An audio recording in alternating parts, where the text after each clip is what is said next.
Here, sir, is Bishop Walter's gatehouse, part of the second foundation, built in 1351 of local limestone. Oh, yes, very interesting. The chapel's through here, sir, if you care to go in. Isn't there a service, huh? Not a service, sir. Merely morning prayers. Oh.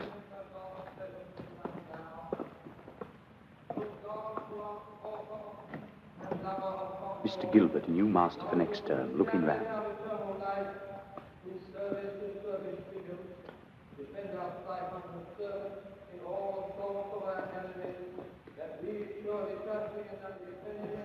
May not bear the power of any adversaries, through the might of Jesus Christ, our Lord.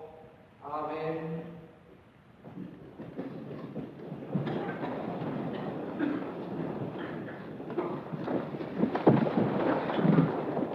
Did the croc see me?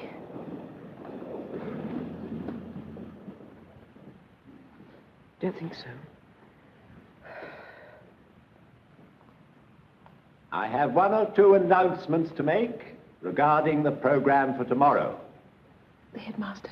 Prize giving will be at 9:50 a.m., that is to say, immediately after tomorrow's chapel. The concert will therefore take place in the evening. This change from the usual procedure is to enable Mr. Fletcher, whose imminent departure from this school I know each of you will feel as a personal loss, to enable Mr. Fletcher to reach London in time to play cricket for England against Australia. You will all of you, I know, be conscious of the honor that this choice has done to the school. I have, most unfortunately, another item of sad news for you. You will all, I know, be most grieved that persistent ill health has forced the resignation of Mr. Crocker-Harris. He is leaving us to take up a post at another school, and he will, I know, carry with him, after so many years at this school, your sad but most heartfelt good wishes.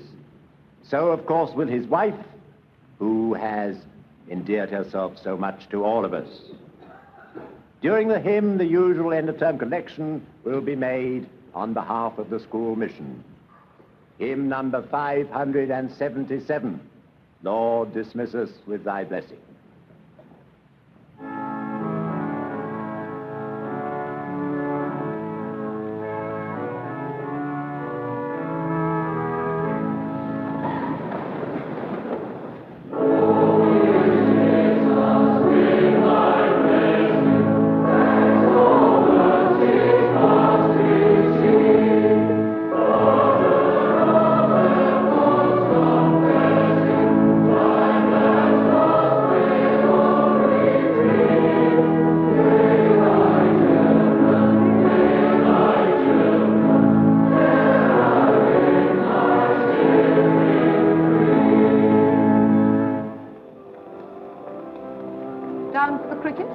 Just having a look round. I'm joining the staff next term. Oh, really? What class? The lower fifth, I believe.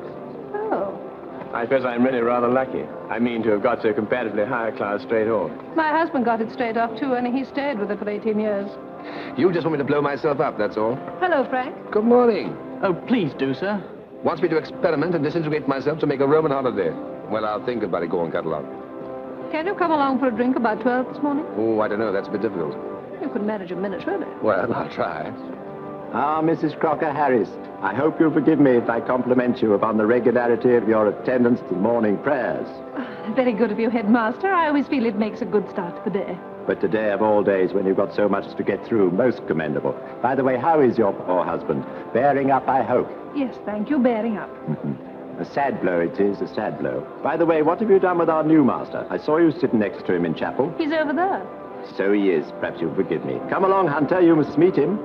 I'll try and make 12.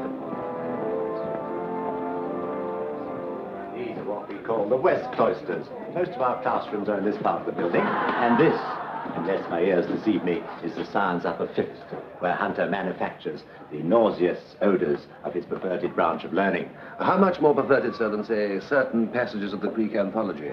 Unworthy, Hunter. A good dose of the classics might still save you scientists from destroying this pleasant little planet of ours. I'm sorry, sir. I'll see you later, Gilbert.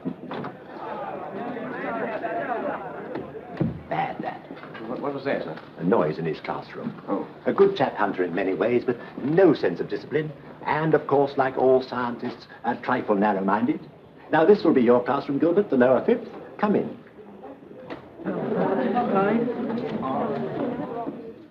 Mr. Crocker-Harris not here yet? No, sir. 6 minutes to go yet, sir. So prodigious is your predecessor's sense of punctuality that the boys have been known to set their watches by his comings and goings. Isn't that so, boys? Yes.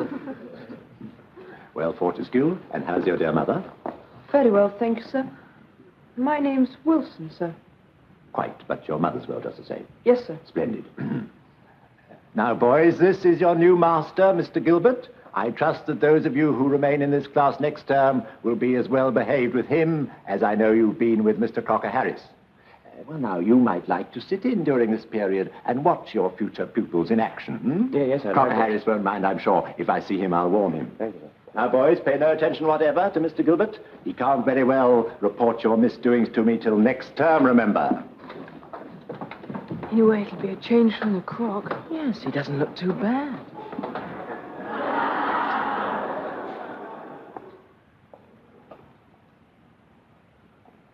Now, when I ignite the nitric oxide and carbon disulfide, you will see what we call a graded explosion, which is a flash that passes along this tube, ending in a loud bang there.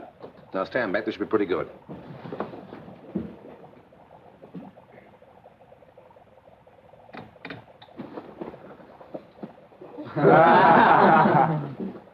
It can't work every time. Must be the damp in the atmosphere. Sir, could it be the wrong proportion? No, it certainly couldn't. Who are you? I don't recognize you. Taplow, sir. You're not in my class, are you? No, sir. Lower fifth. Then what on earth are you doing here? Well, I'm going to be in your class next term, sir. That is, if I get my promotion. Well, go away. This is this term, not next term. Oh, it's all right, sir. We don't start until 10. Go away. I'll not have my budding Einsteins perverted by immature and as yet unpromoted classicists. Sorry, sir. It's only that I wanted to see the experiment. Well, you've seen it now, haven't you? Not yet, sir. Too bad. Out. Yes, sir. You know, sir, when I do that experiment, I don't use quite the same proportions. Oh, you don't? Shall I tell you something, Taplow? You know, I rather hope you don't get your promotion from the lower fifth next term. Incidentally, why don't you know yet whether you got it or not? Oh, Mr. Crocker-Harris doesn't tell us the results like the other masters. Why on earth not? Well, you know what he's like, sir. There is a rule, I believe, that promotions should only be announced to the parents by the headmaster in school report. Yes, but who else pays any attention to it except the Croc? Except Mr. Crocker-Harris. Except Mr. Crocker-Harris. Do you, sir? Taplow, you leave this room with your life, and that is all. Goodbye.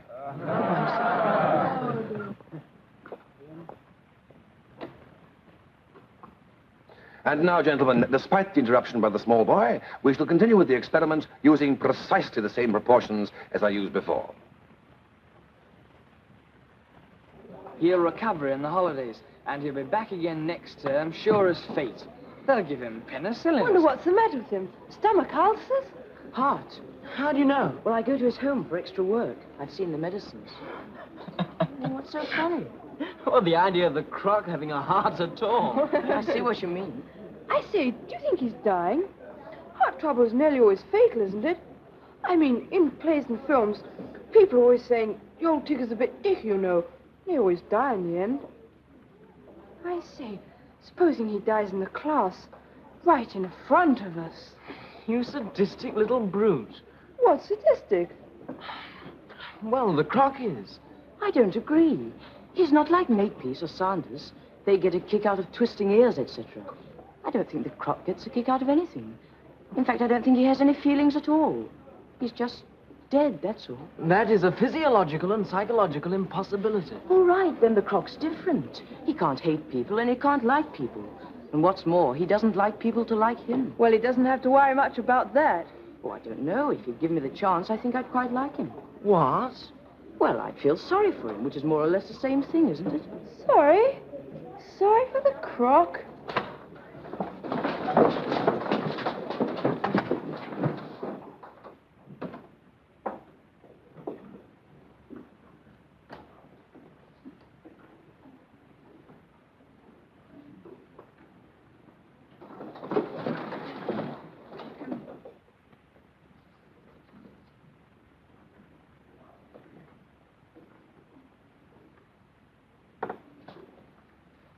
Wilson, Sir?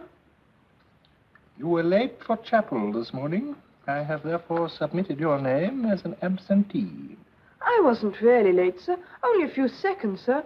I was in the library and you can't hear the bell. You will no doubt recount those excuses to your housemaster, Wilson. I fear I am not interested in them. These are your Latin verses. Only one boy's version, Bryant's, had any merit, and that somewhat doubtful.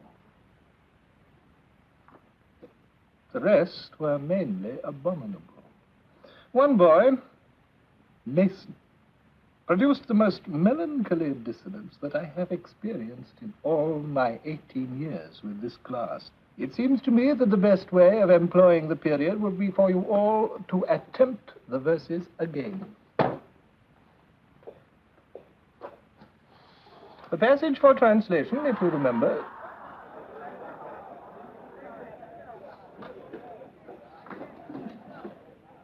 the passage for translation is the first 3 stanzas of Tennyson's The Lady of Shalott, which you will find on page 821 of your Oxford Book of English Verse. And if, in the throes of composition, you should find the disturbance from the science upper fifth distracting, you may, as good classicists, console yourself with the thought that, to amend an aphorism, scientia est celare scientiam.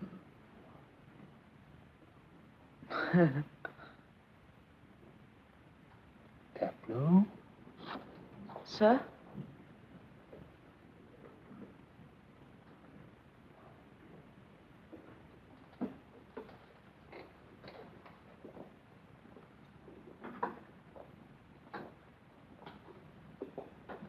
You laughed at my little epigram, I noticed. Yes, sir. I must confess I am flattered at the evident advance your Latin has made, that you should so readily have understood what the rest of the class did not.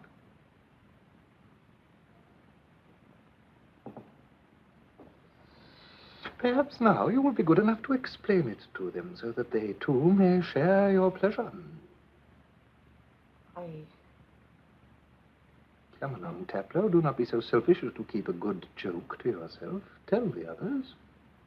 I didn't hear it properly, sir. You didn't hear it? Then why, may I ask, did you laugh? Why did you laugh at what you did not hear? Politeness, sir. Toujours la politesse. I am touched, Taplow. May I go back to my seat now, sir? You may. And Taplow. Sir? If you should really wish to show me politeness, you will do so by composing verses less appalling than the ones I corrected this morning. Yes, sir.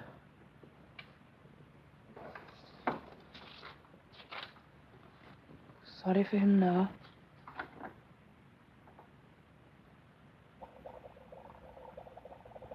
Better luck this time, sir.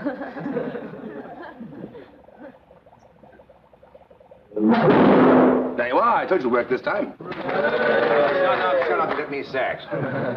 Now, then, what on earth can I do with you for the last 10 minutes? Why have the last 10 minutes, sir? Yeah. All right, you lazy little hounds. Go on, beat it. And for heaven's sake, don't make a racket. You'll disturb Mr. Crocker-Harris.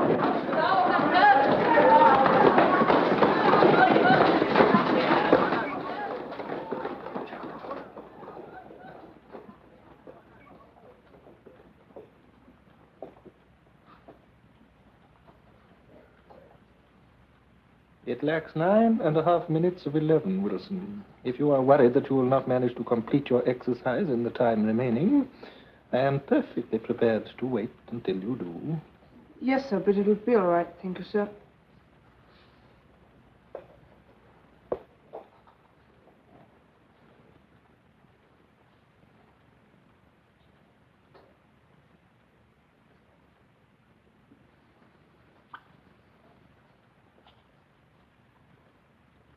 Does not your politeness, Tableau, extend to acknowledgement of help received? Thank you, sir.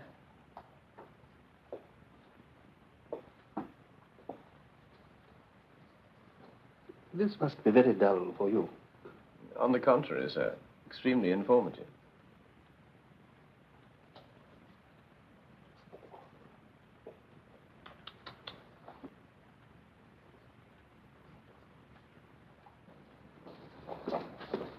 Mr. Hunter, Good morning, Mrs. Frobisher.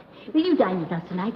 We're having a little farewell for the Crocker-Harrises. Oh, thank you. I'd love to. I know you're such a friend of theirs, and the headmaster is most anxious to have only their intimates. It hasn't been easy to make up a table, I must say. Oh, I didn't mean that unkindly. No, I'm quite sure you didn't. She, of course, has quite a few friends. Oh, poor dear. It's rather tragic, isn't it? For her, I mean. So young and quite remarkably pretty, don't you think, considering? Oh, quite remarkably so. Yes, I often wonder why she ever... Oh, well, it never does to speculate on the little mysteries of matrimony, does it? No, I don't suppose it does, really. 7:30 then. 7:30. We're having dinner early because of the fireworks. Right. Goodbye.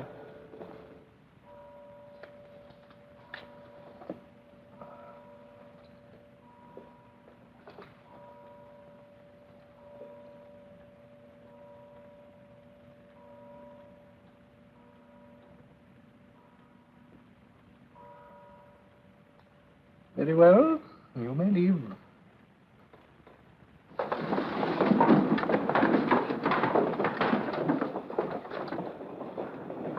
Just one moment. This is, as you may know, the last time I shall see you as a class. It might not be amiss for me to say goodbye and wish you all the best of good fortune. Thank you, sir. Good luck. Tableau, I shall expect to see you for extra work at midday precisely. Oh, but I'd fixed up a date for golf, sir. Then you must unfix it, mustn't you, Tableau? You missed an hour last week, and you must not ask me to take money from your father under false pretenses. 12 noon, Tableau. Yes, sir. Oh, thank you very much, sir. It's been most Not at interesting. all. Perhaps you would care to glance at some of these. Well, not just now, sir, if you don't mind. You might find them informative. Well, you see, sir, the information I'm looking for hasn't very much to do with Latin verse. Oh, indeed. What has it to do with? Human nature. Oh, I see. The modern psychological method. I have no doubt there is much to be said for it. Well, goodbye.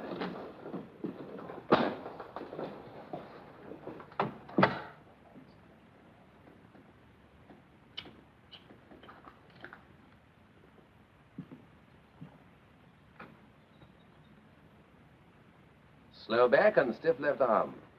You'll never hit it if you break the wrists. Oh, it's you, is it? Are you following me about or something? No, sir. Mr. Crocker-Harris isn't in, and I was waiting for him. Did he tell you to come? Yes, sir. Extra work. What time? 12. Are you sure? Positive, sir. Is Mrs. Crocker-Harris in? No, sir. What's happened? Heard any more about your promotion? Oh, no, sir. Well, why don't you ask him outright whether you got it or not? Well, I did yesterday, sir, and do you know what he said? Mm-hmm. My dear Taplow, I have given you exactly what you deserve. No less and certainly no more. Not a bit like him. Now read your nice Caesar and be quiet. Caesar? That's prep school stuff. This is Greek, sir. Aeschylus, the Agamemnon. Oh. Have you ever read it, sir? No, I'm afraid not, Taplow. Do you know, sir, it isn't such a bad play? Yes, it rather has that reputation, I believe. Well, I mean, it's got such a jolly good plot. A wife murdering her husband and having a lover and all that. Only you wouldn't think so the way it was taught to us. Just a lot of Greek words all strung together. And 50 lines if you get them wrong. You sound a little bitter, Taplow. Oh, I am rather, sir. I'd fixed up a date for golf, and look at the weather. Well, then you must unfix it, mustn't you, Taplow? Yes, that's it. Gosh, the man's barely human. Oh, I'm sorry, sir. Have I gone too far? Yes, much too far. Sorry, sir. It wasn't only the golf, sir. It was something else that happened today. What? Well, he made one of his little classical jokes. Of course, no one laughed because no one understood it, myself included. Still, I knew he'd meant it as funny, and I laughed. Oh, not out of sucking up, sir, I swear, but out of feeling a little sorry for him, having made a dud joke. I do feel sorry for him sometimes. Goodness only knows why, because I don't. Well, the joke was something like this, scientia est something or other, scientiam. Now you laugh, sir. Ha ha. Tableau, you laughed at my little epigram, I noticed. I must confess I am flattered at the evident advance your Latin has made, that you should so readily have understood what the rest of the class did not. Perhaps now you will be kind enough to explain it to them. Oh, goodness. Hello, Frank. Oh, hello. Do you think she heard? I think she did. If she tells him, there goes my promotion. Oh, nonsense. Tableau. Yes, Mrs. Crocker-Harris? Are you waiting for my husband? Yes. Well, he's gone to the bursars. I think he'll be quite some time. If I were you, I'd go. Oh, but he said most particularly I was to come. Well, why don't you run away and come back later? I'll take the blame. I tell you what, you can run an errand for him. Here, take this to the chemist and get it made up. Yes, Mrs. Crocker-Harris. Oh, and Tableau, while you're there, you might as well slip into Stewart's and have an ice cream. Oh, thanks awfully, Mrs. Crocker-Harris.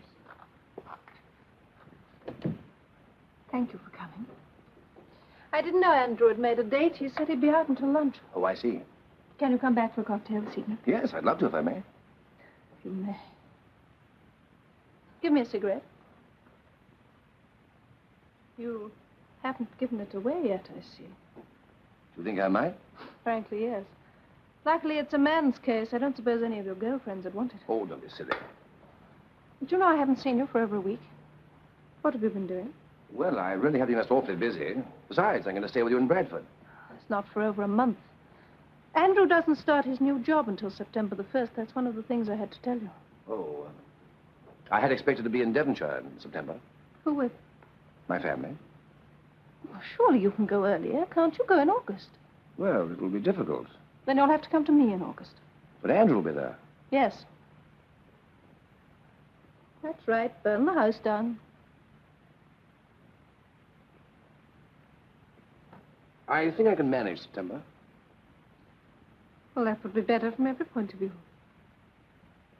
Except that it means I shan't see you for 6 weeks. You'll survive that, all right? Oh, yes. I'll survive it. But not quite so easily as you will. Oh, Frank, darling, I love you so much.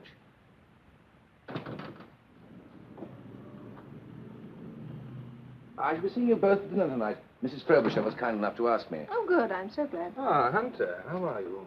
Very well, thank you. Well, kind of you to drop in, but as Millie should have told you, I am expecting a pupil for extra work. Yes, he knows about that. Ah, good. Is Tableau here? No, I sent him to the chemist to get your medicine made up. Well, there was no need to do that, my dear. Now Tableau will be late, and I'm so pressed for time I hardly know how to fit him in as it is. Millie, give our guest a cigarette. We haven't got any. Is there any refreshment I can offer you? No, thank you. I think I'd better be getting along. No, don't. I mean, of course, unless you have to. When Tableau comes back, we can sit out in the garden and enjoy the sun. Good idea. Hunter, perhaps it would interest you to glance at the new timetable I have drafted for next term. Yes, very much. I never knew you drafted our timetables. Oh, didn't you? I have done so for the last 10 years. Of course, they are usually issued under the headmaster's signature. Now, let me see, what class do you take? Science, upper 5th. There you are. That's the general picture. But on the back, you will find each class specified under separate headings. That's a new idea of mine. Millie, this might interest you. You know it bores me to death.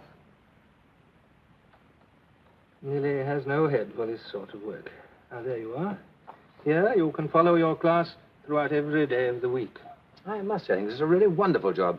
Thank you. It has the merit of clarity, I think. I don't know what they'll do without you. They'll get someone else, I expect. Excuse me.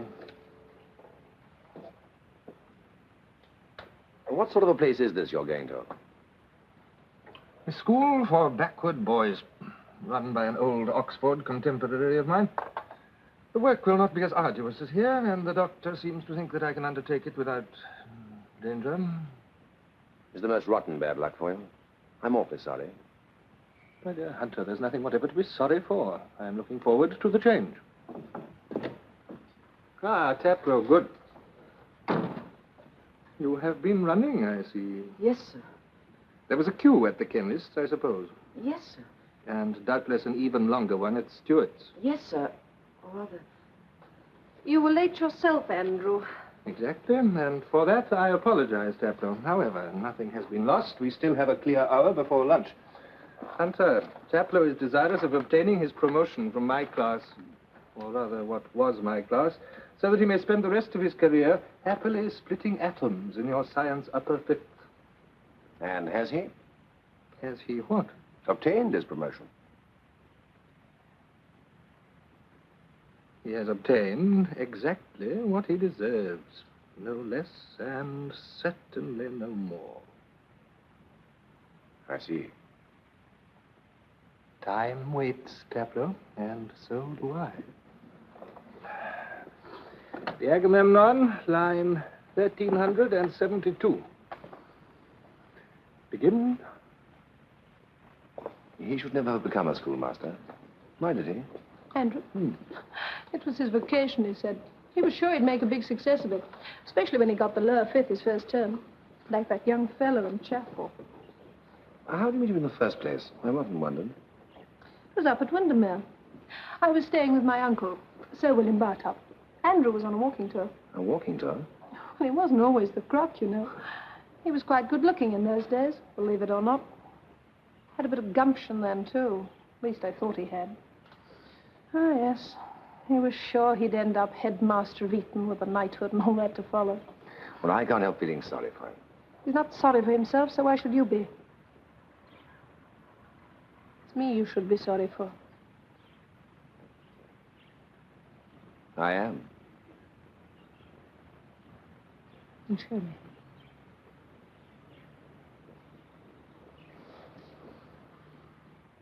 Oh, Clytemnestra, we're surprised at... We marvel at... We marvel at thy tongue. How bold thou art that you... Thou canst boastfully speak. Utter such a boastful speech. Utter such a boastful speech over the bloody corpse of the husband you've just slain.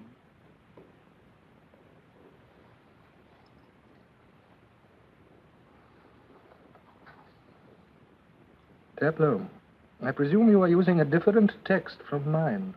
No, sir. That is strange, for the line, as I read it, reads, Itis toion ep andre compadzais logon. However diligently I search, I can discover no bloody, no corpse, no you have slain. Simply husband. Yes, sir, that's right. Then why do you invent words that simply are not there? Well, I thought they sounded better, sir. More exciting. After all, she did kill her husband. She's just been revealed with his dead body weltering in gore. I am delighted at this evidence, Taplow, of your interest in the rather more lurid aspects of dramaturgy, but I feel I must remind you that you are supposed to be construing Greek, not collaborating with Aeschylus. Yes, but still, sir, translator's license, sir. I didn't get anything wrong, and after all, it is a play and not just a bit of Greek construe. I seem to detect a note of end of term in your remarks. I am not denying that the Agamemnon is a play. It is perhaps the greatest play ever written. I wonder how many boys in the class think that. Oh, I'm sorry, sir. Shall I go on, sir? Shall I go on, sir? I remember when I was a very young man, only a few years older than you are now, Taplow. I wrote, for my own pleasure, a translation of the Agamemnon. A very free translation, I remember, in rhyming couplets. The whole Agamemnon in verse? Oh, that must have been jolly hard work, sir. It was hard work, but I derived great joy from it. The play had so excited and moved me that I wished to communicate, however imperfectly, some of that emotion to others. I remember I thought it very beautiful. Almost more beautiful than the original. Was it ever published, sir? No, I didn't finish it. Yesterday, when I was packing my papers, I looked for it, but I'm afraid it is lost, like so many other things. Lost for good. Oh, hard luck, sir. Now go back and get that last line right. That thou canst utter such a boastful speech over thy husband. Yes, and now if you'll be kind enough to do the line again without the facial contortion which you found necessary to go with it. Isn't that the clock, sir? It is the clock, Taplow, informing us that we still have a quarter of an hour for our lesson. Look, I really must be going. You can't lunch? No, I'm afraid not. I'm lunching down the cricket field. Who will? One of my boys and his father. Oh. Not the Carstairs. Why, the Carstairs? Betty Carstairs has got her eye on you. I saw you at that tea party. Don't think I didn't notice. Oh, Millie, darling, really, I detest the woman.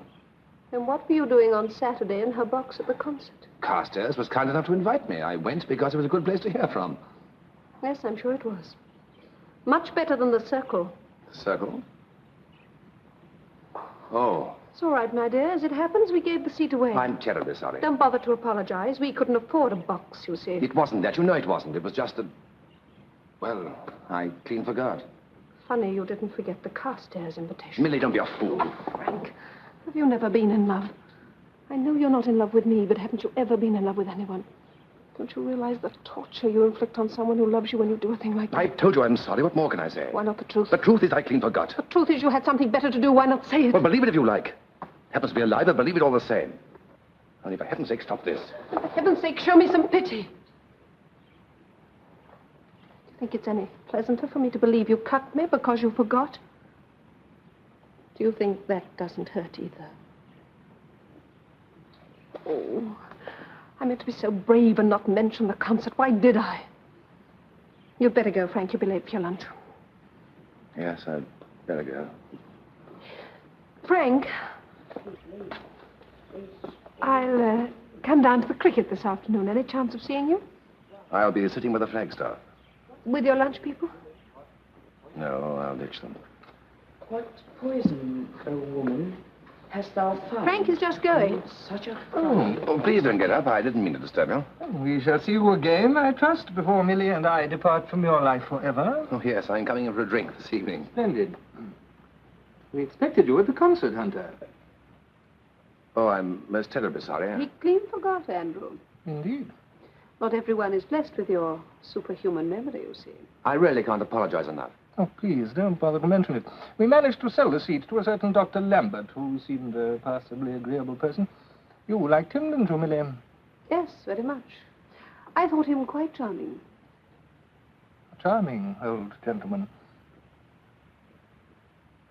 Well, goodbye, my dear fellow. Goodbye for now. I'll show you out.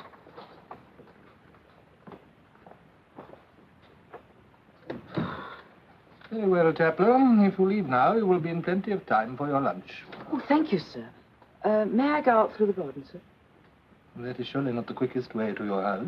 It is to the golf course, sir. Very well. Thank you, sir. Frank, just tell me one thing. What? That you're not running away from me. That's all I want to hear. I'm coming to Bradford. I think if you don't, I shall kill myself. I'm coming to Bradford. Thank you.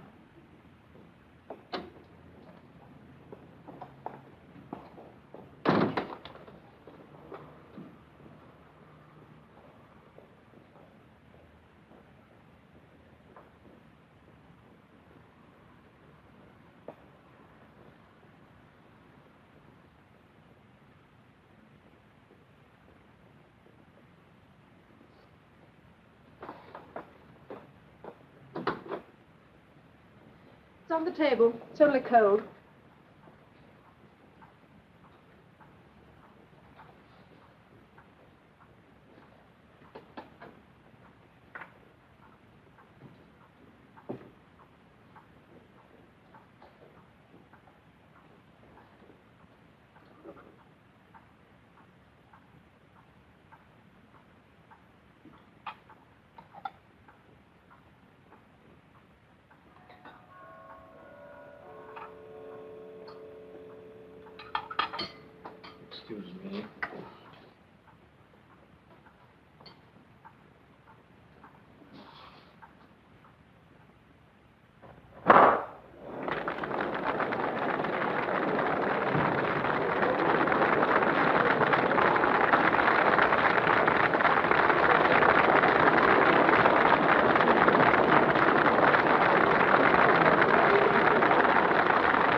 Splendid chap, this Fletcher. Splendid.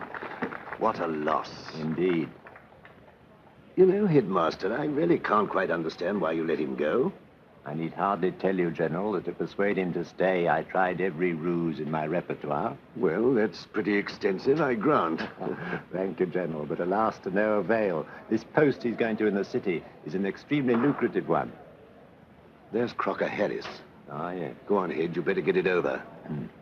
You don't think, General, that it might come better from you as head of the governing body? No, certainly not. Your business, Headmaster. Sorry. Hello, Betty. Good day, Custis. Oh, hello, Millie, my dear. Are you stealing Frank from me? Well, we did have a date. Yes, so he told me. I've got 3 seats just over here. You'd think he'd be simply bound to notice, wouldn't you? Who? Crocker-Harris. Notice what? Frank, of course. Don't gossip, Betty. I've told you before. What is it to notice, anyway? My dear, didn't you know? I see that Fletcher has scored 107. That brings his average for this year to over 3 figures. Most gratifying. There you are, Crocker-Harris. I wonder if I could have a word with you for a moment.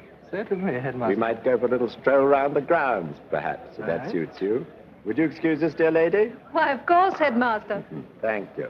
I leave you anyway in excellent hands. Did he mean something by that? No, of course not. Don't be so nervous. I know what he wants to see him about, anyway. I've a delicate matter to broach. Oh, yes? Good afternoon, Lady Harpington. My boy. By the way, what did you think of your successor, young Gilbert, eh? He seemed very agreeable. Good afternoon, Mrs. What is that woman's name? Agreeable. He's more than that, I assure you. He's a very brilliant young man. Won exceptionally high honours at Oxford. For instance, the Chancellor's Prize for Latin Verse and the Gainsford. Oh, indeed. Come to think of it, you won those too, didn't you? That is correct, sir. And something else besides, didn't you? The Harvard Latin and the Newdigate. Did you indeed? And a double first, too. It's hard to remember sometimes, you know, that perhaps you're the most brilliant scholar that ever came to the school. You are very kind. Hard to remember, I mean, because of your other activities. Your brilliant work on the school timetable, for instance, and your heroic battle for so long with the soul-destroying lower fifth. I have not found that my soul has been destroyed by the lower fifth, Headmaster. I was joking, of course. Oh, I see. Good shot, sir. Good shot. Here. Thank you, sir. Plays that shot superbly, doesn't he? Right to the pitch of the ball. Yes, indeed. What was this delicate matter you wished to broach, Headmaster? Let's sit here, shall we? It's extremely unlucky that ill health should have forced your retirement at such an early age, and so short a time before you'd have become eligible for a pension. You have decided, then, not to award me a pension? Not I, my dear fellow. Nothing to do with me. It's the governors who have been forced to turn down your application. I put your case to them as well as I could, but they decided, with great regret, that they couldn't make an exception to the rule. But I thought... Oh, my wife thought that exceptions have been made in the past. Ah, the case of Buller, you mean, perhaps. Yes. But you must remember that circumstances were quite exceptional in that case. It was, after all, in playing football against the school that he received that injury. I quite understand. Yes, I thought you would. After all, I presume your salary at this school... My salary will be £200 a year. With board and lodging, of course. For 8 months of the year. Oh, yes. Anyway, your wife's comfortably provided for, is she not? I've often heard her refer to her family connections. Her father has a business in, Bradford, is it? He runs a men's clothing store in the arcade. Oh. Your wife's remarks led me to imagine it was something a little more extensive. She has £300 a year of her own, on which I pay tax. I have nothing. Yes, I see. Of course, there's the school benevolent fund which deals with cases of actual hardship. There will be no actual hardship, Headmaster. Good, I'm very glad to hear that. Of course, I am not denying that a pension would have been welcome. But I see no reason to quarrel with the governor's decision. Ah, they're going into tea. I see we're strategically placed for the marquee. Well played, sir, well played. It It is fitting indeed that he should end his career here in such a blaze of glory. Now, that brings me to a particular favor I have to ask of you. I know I shan't have to ask it in vain. Yes, Headmaster, and what favor is that? It concerns tomorrow's prize-giving ceremony. Sugar for you? No, thank you. I'll have a biscuit, I think. Thank you. Now, I take it you're prepared to say a few words tomorrow? Indeed, yes. Perhaps you would care to glance at these few notes. Oh, no, that won't be necessary. I know I can trust to your discretion, not to say your wit. Now then, the favor I have to ask you is this. Fletcher is, of course, considerably junior to you, and as such, his speech should precede yours. But, well, my dear fellow, you know how the boys feel about Fletcher. There might very well be a tremendous demonstration of affection and gratitude, which it would be wrong for me to cut short, difficult for me to cut short anyhow. Well, now, you understand the quandary in which I'm placed.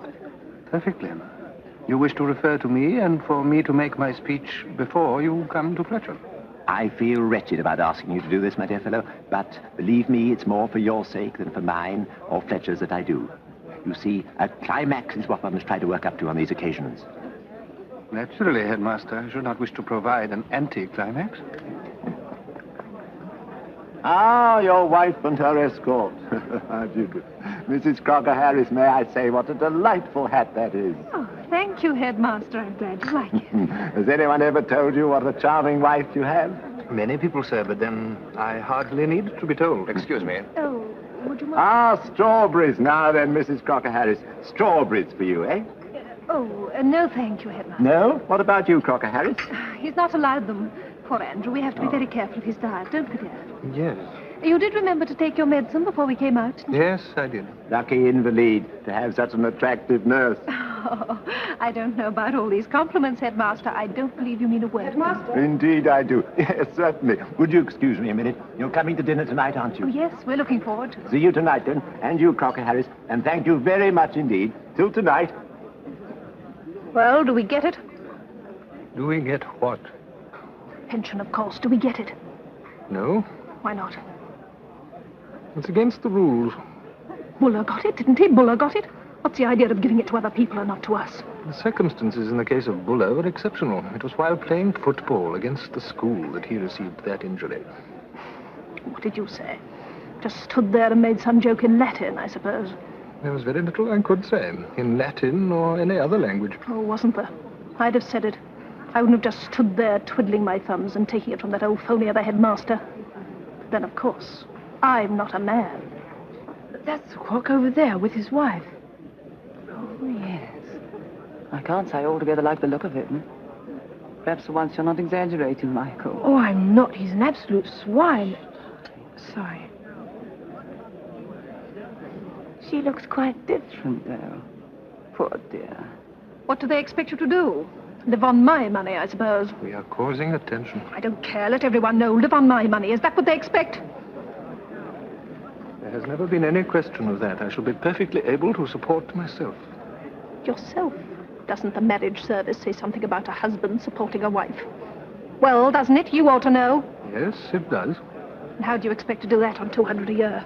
I shall do my utmost to save some of it. You are welcome to it if I can. Thank you for precisely nothing.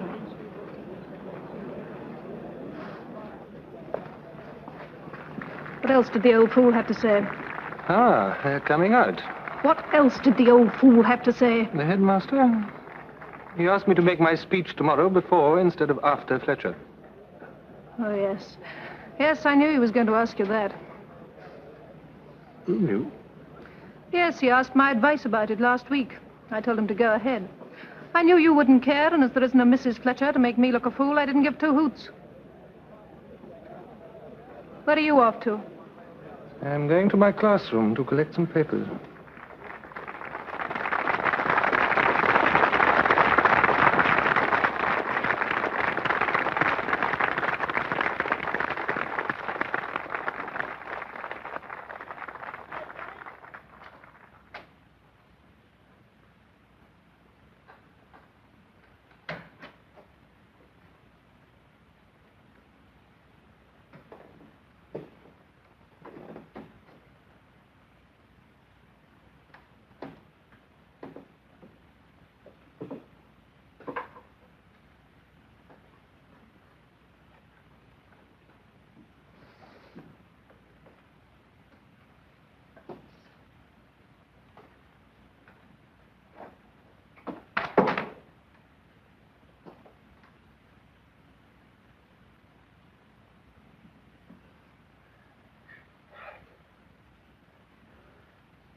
I'm so sorry, sir. I didn't expect it. Come in, come in.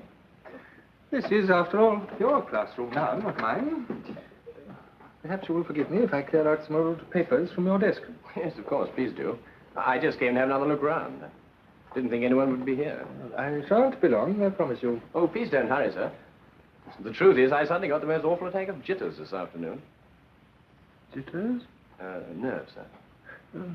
I thought the best way of getting rid of them would be to come here and rehearse taking a class, as it were. I expect you'll laugh at me for that. Why should you expect it? Well, I mean, you're so awfully good at keeping order, aren't you? I saw that this morning. I'm even told that you're known as the Himmler of the lower fifth. Himmler? Oh, yes, the Gestapo chief. The Himmler of the lower fifth? Who told you that? Well, the headmaster, amongst others. I think he exaggerated. I hope he exaggerated. No, sir, he only meant you kept the most wonderful discipline. Now, I couldn't even manage 11-year-olds, so what I should be like with 15s and 16s, I shudder to think. It is not so difficult. Well, they're not bad boys. A little wild and unfeeling, perhaps, but not bad. The Himmler of the lower fifth, dear me. I'm afraid I shouldn't have said that. I've been tactless, I'm afraid. No, no. Of course, from the very beginning, I realized I did not possess the knack of making myself liked, but at the beginning, at least, I did try very hard to communicate to the boys, those boys sitting down there, some of my own joy in the great literature of the past.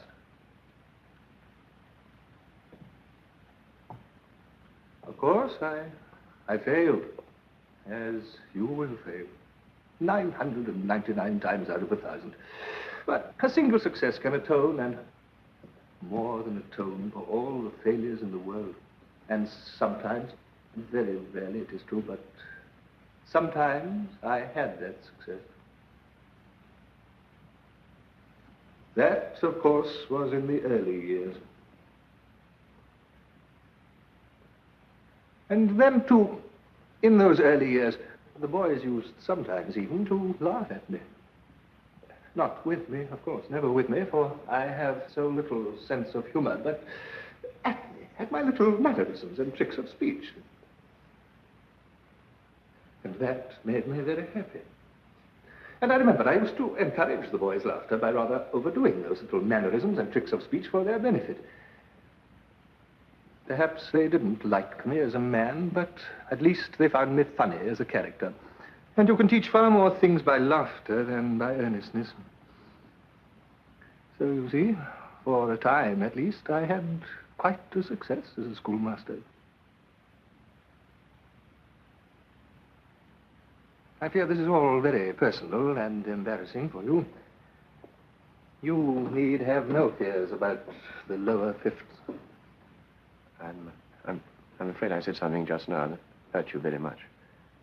It's myself you must forgive, sir. Believe me, I'm most desperately sorry.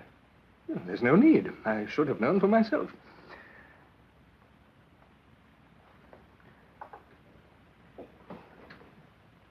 I knew, of course, that I was not only not liked, but now positively disliked.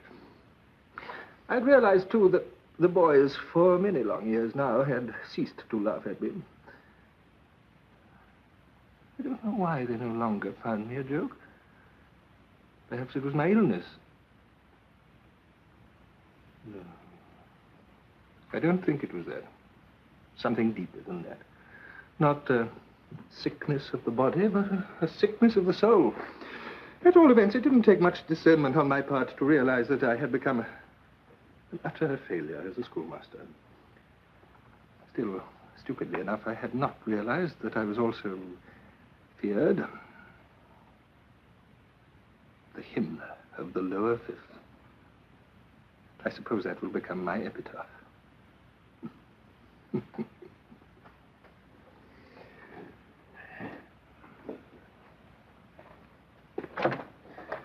Well, I bequeath you this room.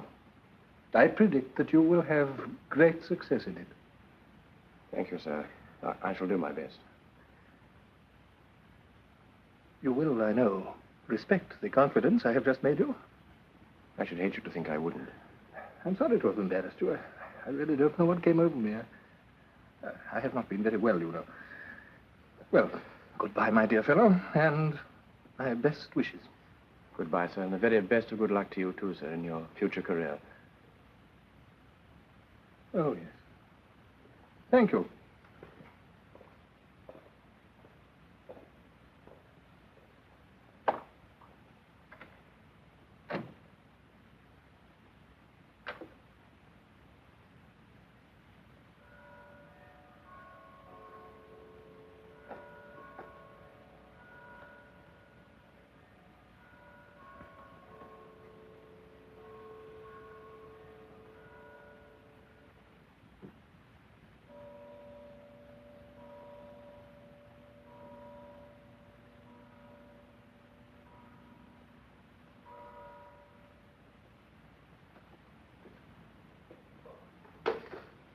There won't be room for all that. I'm aware of that. Most of it can be burnt. I'm only keeping those papers that are essential. Essential for what? The Agamemnon, rendered into English verse by... When did you do that? Before our marriage. It is unfinished. Our marriage. No, the translation. These are for burning. About time, too. There were a lot more up in the attic. I had them cleared out yesterday. You haven't looked at them for years, so I suppose you don't want them. Why didn't you come back to the cricket match? I was talking to young Gilbert, my successor. Yes, nice young fellow, that. He looks as though he's got what it takes. Yes. I bet when he leaves, it won't be without a pension. It will be roses, roses all the way. Tears, cheers, and goodbye, Mr. Chips. I expect so. What's the matter? Nothing. You're not going to have another of your attacks, are you? You look awful. I'm perfectly all right. Well, you know best. Your medicine's there if you want it.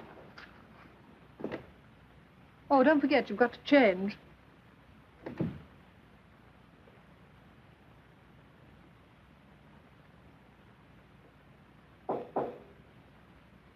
Come in. Yes, Taplow, what is it? Oh, nothing, sir. What do you mean by nothing, Taplow? Well, I just came back to say goodbye, sir. Oh. I rather dashed out this morning, I'm afraid. You see, I had that golf date, and, well, I just thought I'd come back and wish you luck, sir. Thank you, Taplow. That's good of you.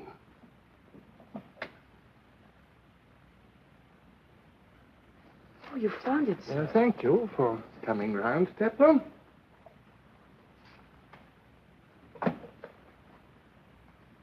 Sir, I thought this might interest you. What is it? Verse translation of the Agamemnon, the Browning version. Oh, it's not much good, I'm afraid. I've been reading it in the chapel gardens. It's very interesting, Taplow. I know the translation, of course. It has its faults, I agree. But, well, I think you will enjoy it more when you get used to the meter he employs. Oh, but it's for you, sir. For me? Yes, sir. I've written in it.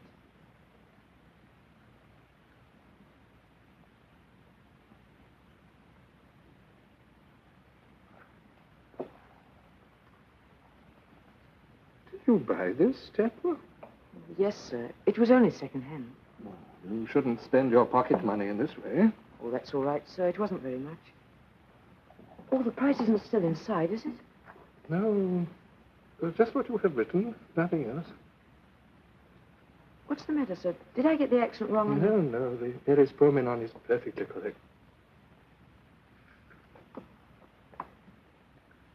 Taplow, would you be good enough to take that bottle of medicine which you so kindly brought in this morning and pour me out one dose in a glass, which you will find in the dining room?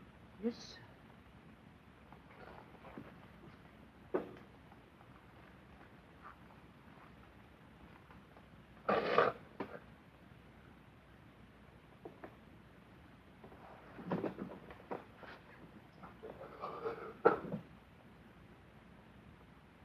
You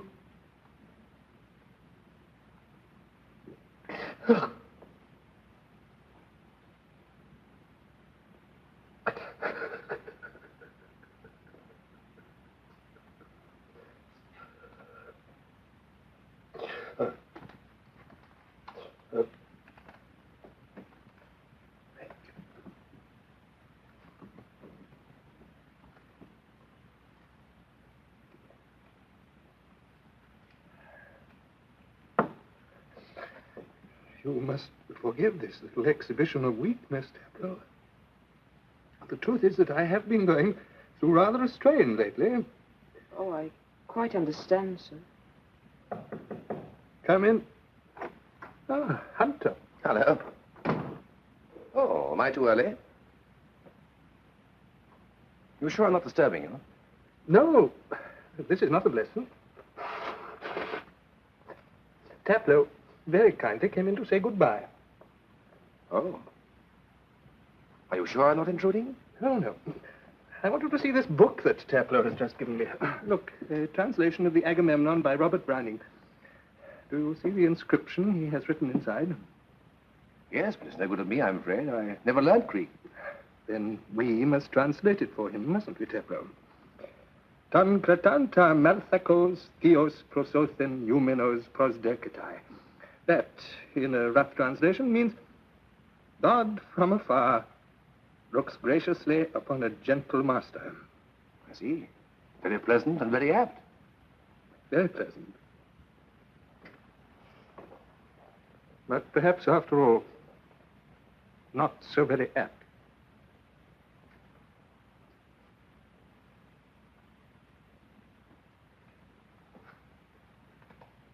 Oh, well, goodbye, sir. Goodbye, Tableau, and thank you very much.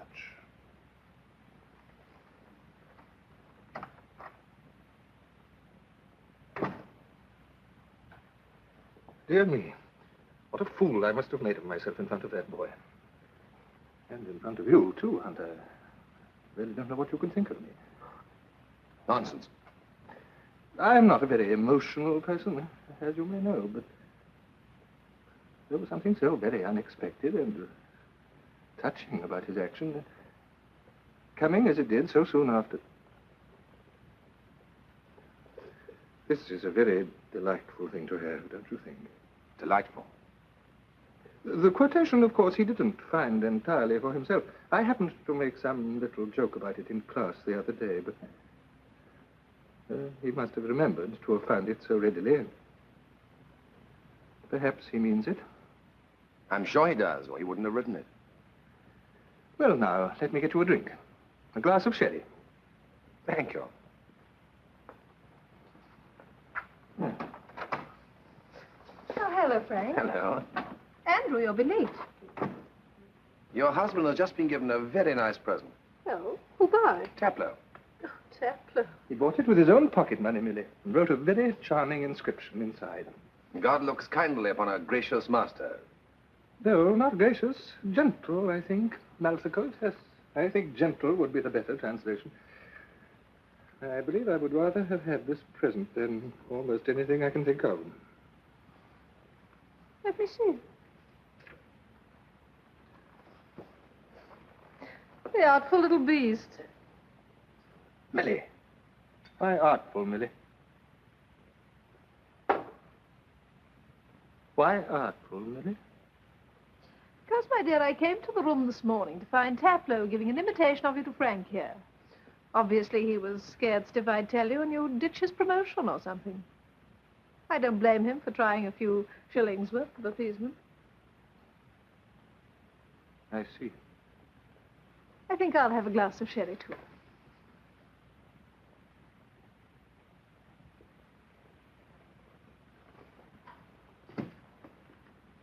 You've already had a dose of that medicine, haven't you, dear? I shouldn't have another if I were you. I am allowed 2 at a time. In heaven's name, Millie, how could you? Well, why not? Why should he be allowed his comforting little illusions? I'm not. Listen, you ought to go to his room now and tell him it was a lie. Certainly not. It wasn't a lie. If you don't, I will. I shouldn't if I were you. It'll only make things worse. He won't believe you. We'll see about that. All right, see what happens. He knows I don't lie to him. He knows what I've told him's the truth, and he'll hate you for your sympathy. He'll think you're making fun of him. Like Taplow.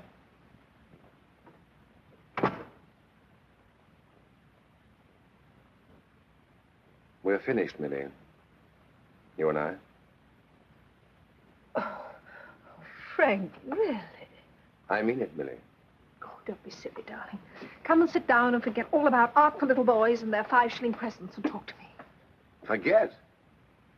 If I live to be 100, I shall never forget the glimpse you've just given me of yourself. Frank, I don't understand. What is this? What have I done? I think you know what you've done, Millie. Go and look after Andrew. Well, this sudden concern for Andrew. Because I think he's been about as badly hurt as a human being can be. Hurt? Andrew? You can't hurt Andrew. He's dead. Why do you hate him so? I don't hate him. You can't hate the dead. You can only despise them, and I despise Andrew. What do you mean he's dead? He's not a man at all. He's a human being, isn't he? And he's sick. If you've any sense of decency, you'll go and see how he is. Decency? You're a fine one to talk about decency when all these months you've been deceiving him. At your urgent invitation.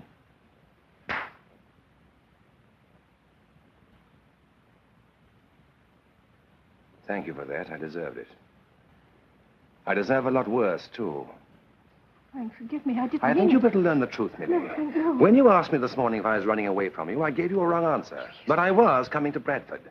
That was going to be the very last time I was ever going to see you. And at Bradford, I would have told you so. You wouldn't. You've tried to tell me so often before, and I've always stopped you somehow. Somehow I'd have stopped you again. I didn't think so, Millie. Not this time. I would. Frank, I don't care how much you humiliate me, but I can't let you go. You're all I've got in this life. I know you don't give two hoots about me as a person, but I've never minded as long as you wanted me as a woman. You do, don't you?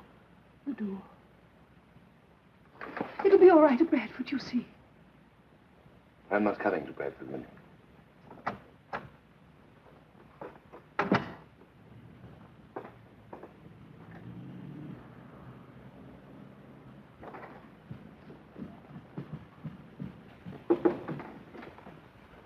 May I come in? Oh, what is it? About Taplow. What about Taplow? I'm afraid it's perfectly true he was imitating you this morning, but I was to blame for that. And I'm very sorry. Was it a good imitation? No. I expect it was. Boys are often very clever mimics. I don't suppose you'll believe this, but he told me this morning he liked you very much. Indeed. So you see, I don't think it was appeasement that had anything to do with his giving you that book. The book? Oh, dear me, what a lot of fuss about a little book. I'd like you to believe me. Probably would, my dear Hunter. But you see, I am not particularly concerned with Taplow's views on my character. Nor with yours either, if it comes to that. If I were you, I should keep that book all the same. You may find it means something to you after all. Exactly. It will provide me with a perpetual reminder of the scene with which, at this very moment, Taplow is regaling his friends. I say, chaps, I gave the Croc a book to buy him off, and he cried. The Croc cried. I tell you, I was there. I saw it. The Croc cried. My mimicry is not quite as good as his, I fear. Forgive me.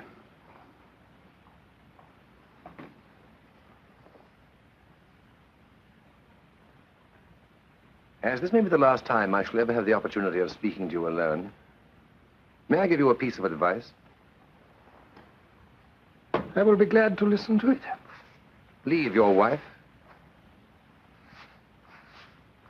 So that you may the more easily carry on your intrigue with her?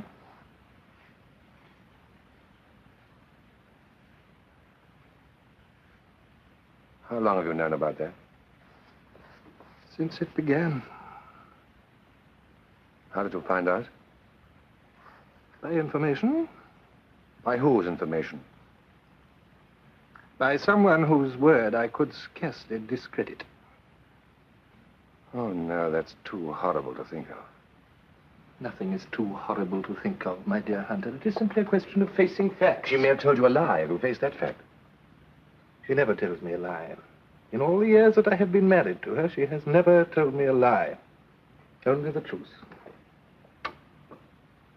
She's out to kill you. Powdered glass, you mean? Not that kind of killing. Something deadlier than poisoning the body. So? Oh, yes. In that other sense, she is, as you rightly say, out to kill me. That is only another fact that I have managed to face.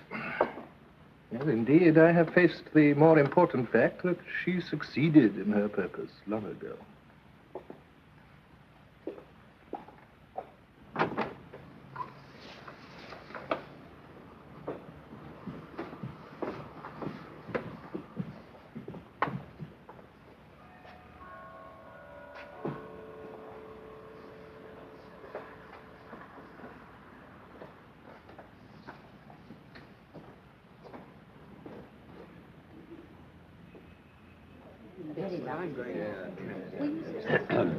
Ladies and gentlemen, it is my melancholy duty to propose a toast of farewell and Godspeed to our friends the Crocker-Harrises. I am not, you'll be pleased to hear, going to make a speech, but merely on your behalf to wish them all success and great and continued happiness in their future life together. Mr. and Mrs. Crocker-Harris.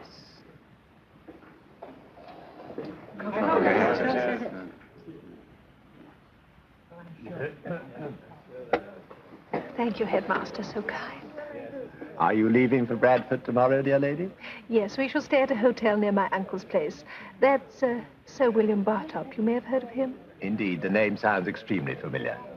Then, of course, Andrew goes off to his new school on September the 1st, and I shall join him there as soon as he can arrange accommodation. So I shall be all on my own for a week or two at least. Then, ladies, coffee. Bring your glasses in with you. We leave the gentlemen to their cigars and improprieties. Cigars, yes. The improprieties we'll leave to the ladies. Oh, John, dear. So sorry. Frank says he can come to us after all. Isn't that nice? No, splendid. Oh, Mrs. Crocker-Harris, do tell me about your husband's new post. Well, it's in the most pleasant part of that little world. It'll be a real... I'm terribly sorry for her. I'm afraid I can't agree. I've always found her quite detestable. Think how much she had to contend with, poor dear. After all, they're complete misfits. Yes, the marriage of mind and body. It never has worked since the world began. Well, personally, my sympathies in a case like that are always on the side of the body. Oh, yes, dear. I've no doubt. Now then, what about a quick game of billiards before the fireworks begin, eh? You'll play, won't you, Williamson? I'm afraid I'm hardly up to your standard, Headmaster. Nonsense. What about you then, Crocker-Harris? Thank you. I don't play. Oh, of course not. I forgot. Ha-ha, Hunter. We all know you're a tiger at the game. Unworthy of you, sir. Know what happened last time we played. Quite. It'll have to be you, Cannon. Come along, Carstairs. You can mark for us. Thank heavens we have better weather for the fireworks this year. Cannon, I'll give you 20. You can start. Gentlemen, I leave you the port, the brandy, and each other. What could be pleasanter?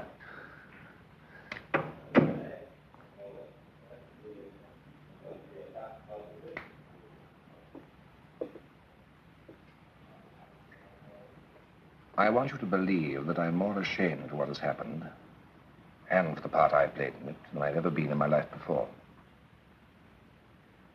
I'm not asking you to forgive me because I find it so very hard to forgive myself. But I'd like to tell you this. When I told you to leave your wife, it had nothing whatever to do with me. Whatever you choose to do, I've already decided never to set eyes on her again. That hardly seems to me a very chivalrous decision, if I may say so. Nor does the course you urge on me. Oh, forget chivalry, Croc, for heaven's sake. You must leave her. It's your only chance. She's my wife, Hunter. You seem to forget that. So long as she wishes to remain my wife, she may. But why won't you leave her? Because I should not wish to add another grave wrong to the one I have already done her. What wrong have you done her? To marry her. You see, my dear Hunter, she is really quite as much to be pitied as I am. We're both of us interesting subjects for your microscope. Both of us needing something from the other to make life supportable for us, and neither of us able to give it. Two kinds of love, hers and mine. Worlds apart. As I know now, though when I married her, I did not think that they were incompatible. Nor, I suppose, did she. In those days, I had not thought that her kind of love, the kind of love she requires and which I had seemed unable to give her, was so important that its absence would drive out the other kind of love. The kind of love I require and which I had thought, in my folly, was by far the greater part of love. You see, Hunter, I may have been a very brilliant scholar, but I was woefully ignorant of the facts of life. I know better now, of course. I know now that the love we should have borne each other has turned into a bitter hatred. And that's all the problem is. Not a very unusual one, I venture to imagine, nor half so tragic as you seem to think. Merely the problem of an unsatisfied wife and a henpecked husband. You'll find it all over the world. It is usually, I believe, a subject for farce. I've been sent to get you all out in the garden. Where are the others? In the billiard room.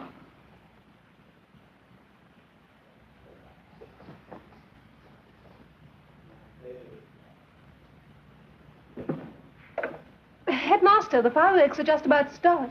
Thank you, my dear. Come along in. I'll show you an exquisite shop.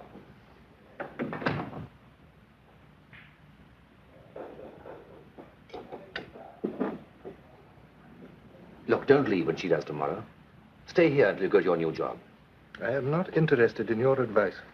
All right, you must do as you think best, but I'd just like you to know that, although I know you don't want my pity, I would like to be of some help.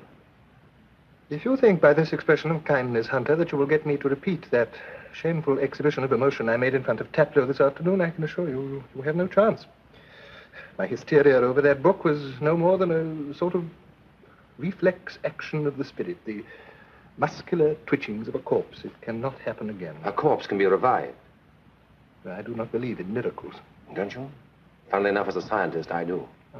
Your faith would be touching if I were capable of being touched by it. You are, I think. I'd like to visit you in your new school. Now, that is an absurd suggestion. Now, let's see. Your term starts September the 1st, doesn't it? I think with I tell you, the idea could is possibly quite manage childish. about September the 12th. Now, how would that be? Well, you would be bored to death, and so probably would I. Well, let's say Monday, September the 12th, then, shall we? Say whatever you like, only leave me alone, Hunter. Please, leave me alone. Monday, September the 12th. You'll remember that? I suppose I'm at least as likely to remember it as you are. Fine.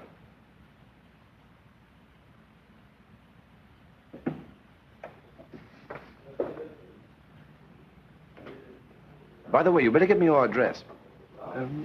The old deanery. The old Morecambe. deanery? Morecambe. Dorset. I'll look up for trains. We might finish the game later. This is the quickest way, Mrs. Crocker-Harris, through the French windows. Come along. After you, Crocker-Harris. Thank you, Headmaster. Come along, Canon. Better evening than last year, thank goodness. Yes. Isn't that lovely, dear? Come along, Mrs. Carstairs. I think we can see you rather better. Well, that's a laugh, I must say. What is a laugh, my dear? You inviting him to stay with you. No, I didn't invite him. He suggested it himself. He's coming to Bradford. Yes, I remember your telling me so. He's coming to Bradford. He's not going to you.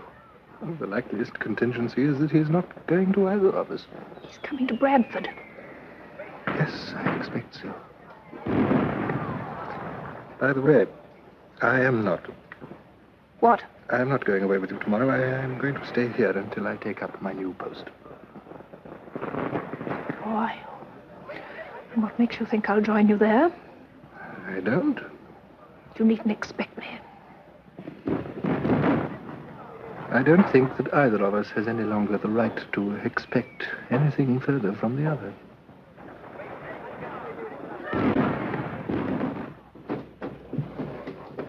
Yes, I know about that, but course. Yes, but Mr. Hunter can't have gone out yet. Did you give him my message?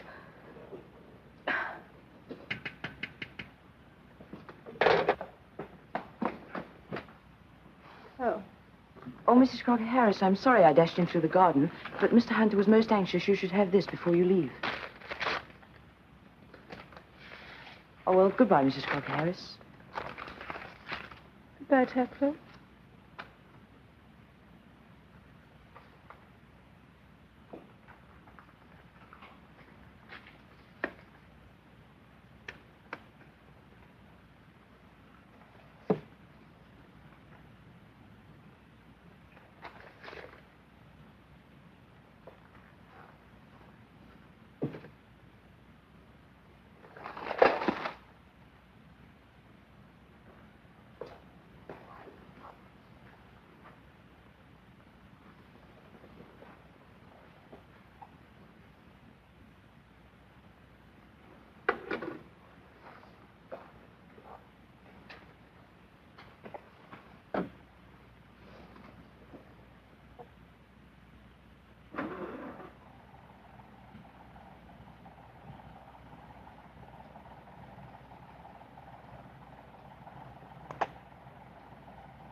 Well, General, I think we can begin now.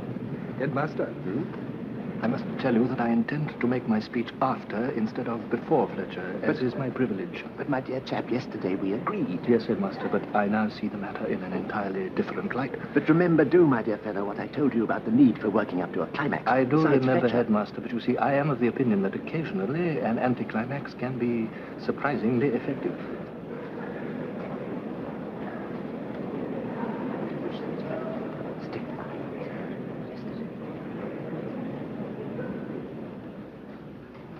Ladies and gentlemen, before I call upon General Lord Baxter of Ethiopia, who's going to present our prizes, it's my sad and painful duty to listen with you to a few words of farewell from two masters who are leaving us.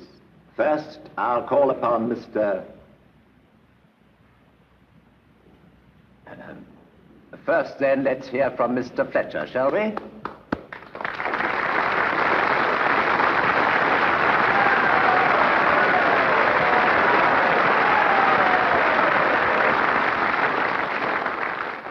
Well, chaps, I never was much good on my hind legs, except perhaps at running with them. In fact, I shall feel much less nervous today facing the Australians than I am on this platform. So, just let me say what I have to say in a single sentence, and then let me relax and enjoy myself with you, listening to Mr. Crocker-Harris's gilded and classical epigrams. Goodbye, good luck, and let's win the public school sports again next year.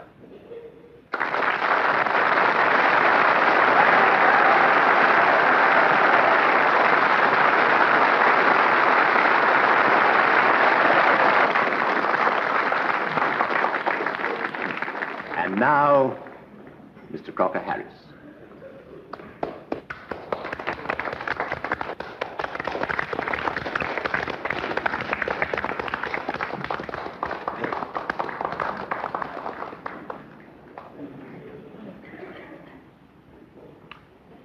A valedictory address.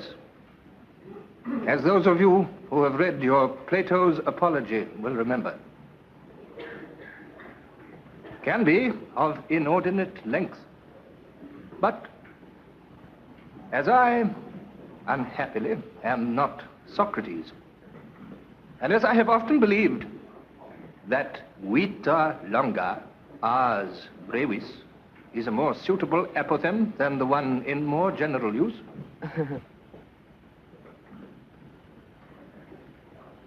and in connection with the word brevitas, it is, I think, of some small interest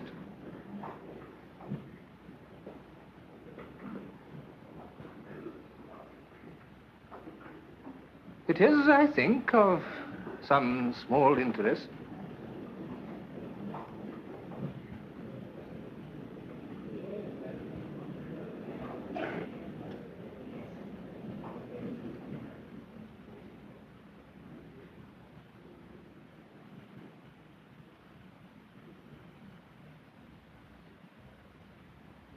You must excuse me.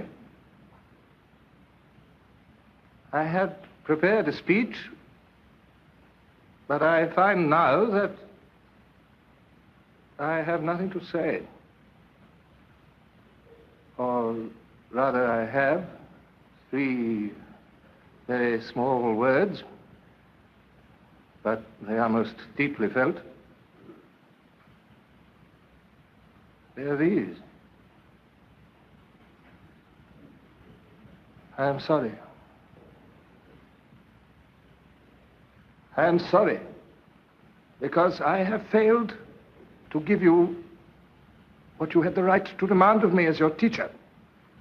Sympathy, encouragement, and humanity.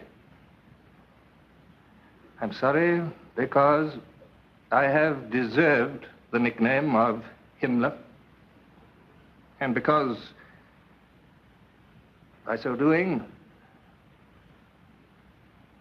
I have degraded the noblest calling that a man can follow, the care and molding of the young. I claim no excuses. When I came here, I knew what I had to do, and I have not done it. I have failed, and miserably failed. I can only hope that you and the countless others who have gone before will find it in your hearts to forgive me for having let you down. I shall not find it so easy to forgive myself.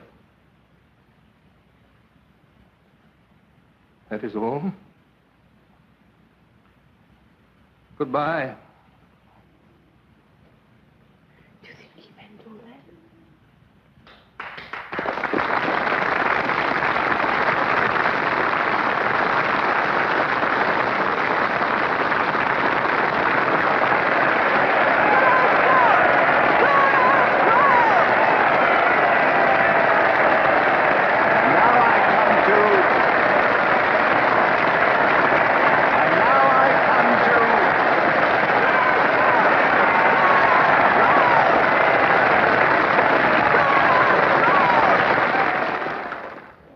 Sir? Yes, Stepler? I was in your house this morning. Yes, Stepler. I hope you don't mind. You see, I was interested. I think it's rather good. Do you, Stepler? Well, it's a jolly sight better than old Browning's anyway. You must not be disrespectful to one of England's greatest poets, Stepler. You don't think that's bad, eh? Well, do you know, sir, I found it quite exciting. It's like a play. I mean, a real play. I mean, a modern play. I read it all through. It's a pity it's not finished. You think so, Stepler? Why did you chuck it away, sir?